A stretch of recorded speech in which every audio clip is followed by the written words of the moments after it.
وفي حال وفاة الرجل وليس لديه مال، هل يلزم الورثة أن يسددوا هذا المهر المتأخر؟ وهل يصح أيضا للزوجة التنازل عنه في حال وفاة زوجها؟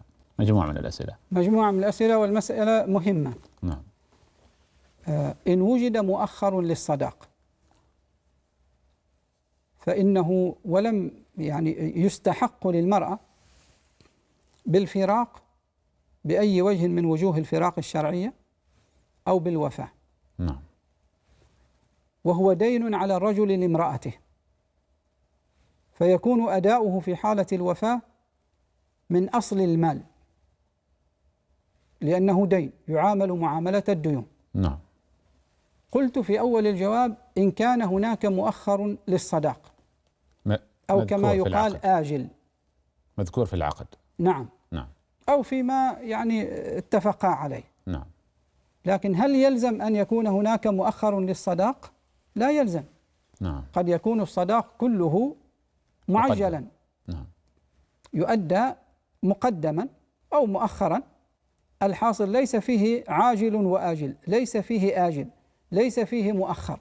نعم. لأن بعض الناس يظن أنه لا بد أن يكون المهر، لا بد أن يكون الصداق معجلا ومؤجلا.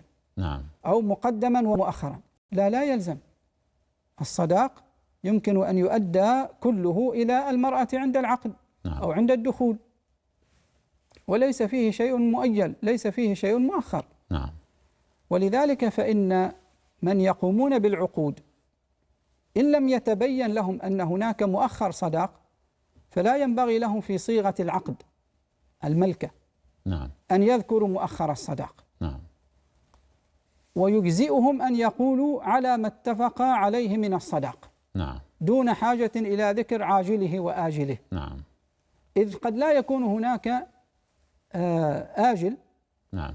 ثم إن الرجل على هذه الصيغة التي يأتي بها العاقد يقول قبلت. نعم.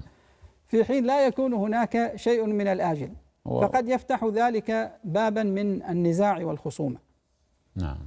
هذا من باب التنبيه فقط على مسألتين. المسألة الأولى أنه لا يلزم أن يكون في المهر مؤخر. جميل.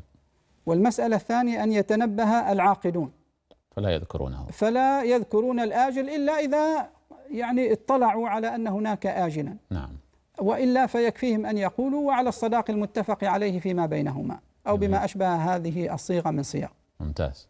أما الحكم الشرعي في مؤخر الصداق إن وجد فهو الذي تقدم في أول الجواب، إن كان واضحا، والله تعالى أعلم.